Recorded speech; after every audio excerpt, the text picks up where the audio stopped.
Hey, Sharon Horne-Ellstrom here. Beat your swords into plowshares to not only survive, but to thrive during and I actually found some Thrive chapstick today. I have no idea where that came from, but I think it's funny because it's so appropriate for today's topic. So you can not only survive what's going on with COVID-19, but so that you can thrive during this time.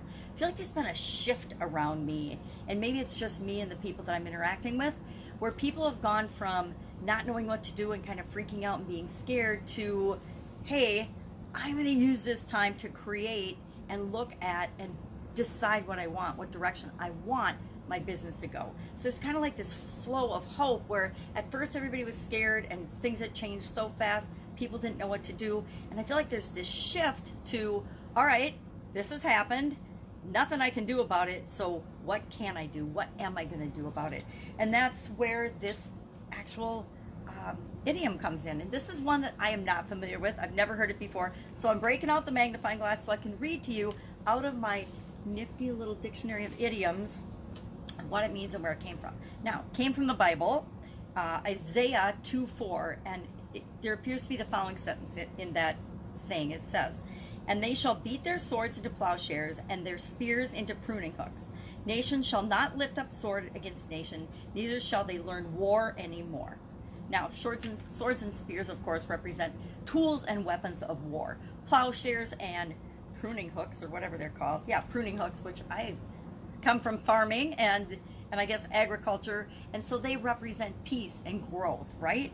So can we, in our businesses and in our lives right now, because it starts with each and every one of us individually, trade the tools that we've been using for new tools, right?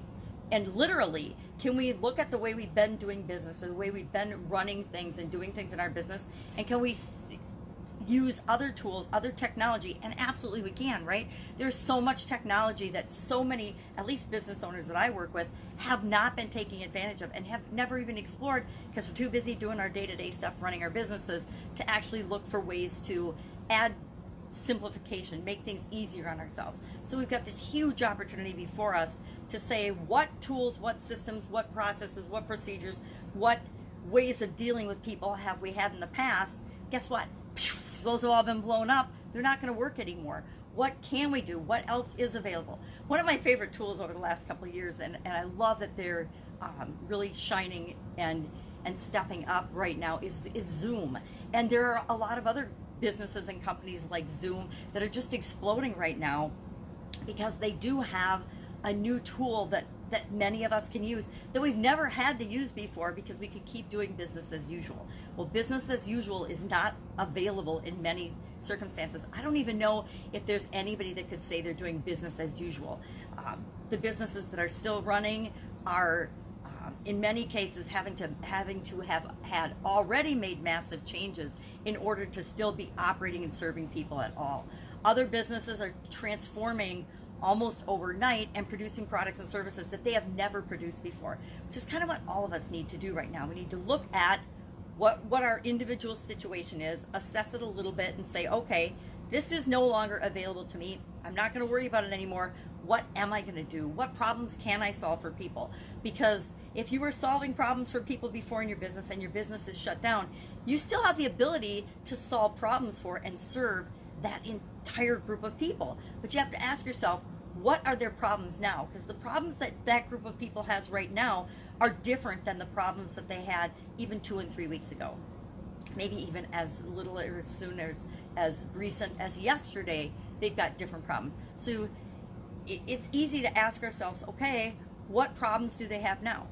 If I were looking at my Italian food manufacturing business, and we would still be ramped up and we would be running like gangbusters right now. I know we would. But I mothballed that business a couple years ago as part of my divorce.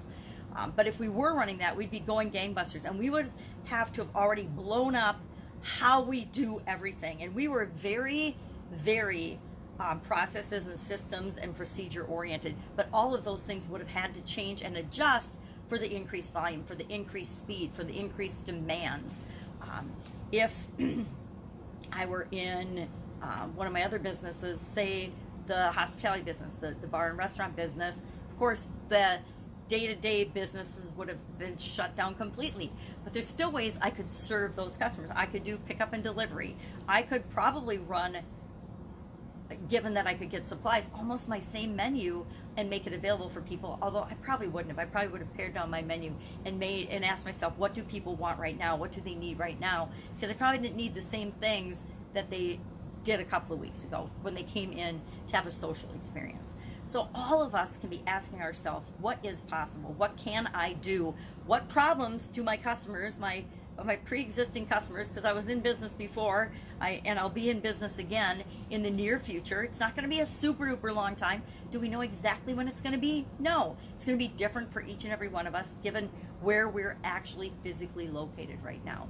But all of us can be asking ourselves, number one, the question, how can I continue to serve and solve problems for the people I was serving and solving problems for? And how can I communicate and reach them? And nowadays with technology and tools, there are so many options, so many things available. A quick Google search will give you so many ideas, it's overwhelming. But if you don't know what to do, if you are a business owner and you're struggling right now because you're still in that, all right, I'm shut down, I'm freaked out, I had to let all my employees go, I don't know what to do, how I and my business and gonna come out of this and survive, just ask me, direct message me or ask me in the comments below, and I will for free chat with you and help you figure out the direction. One of my personal strengths is being able to see a bigger picture and step back. Sometimes you just need somebody that isn't as close to the situation to help you to see what you already know, to help you to see what is your next step, what can you do.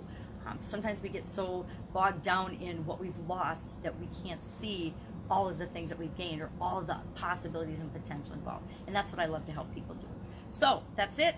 Again, beat your swords into plowshares and find ways that you can do that. How can you let go of the things that were maybe not serving you in the past and substitute them with things that can make your business and your life and your experience here just explode with possibility and be better than when you came into this situation. That's it. Have an amazing day, and I'll of course be around with another interesting idiom. Hopefully I've heard of it before or I've got some more experiences with it. And I'll see you tomorrow. Bye.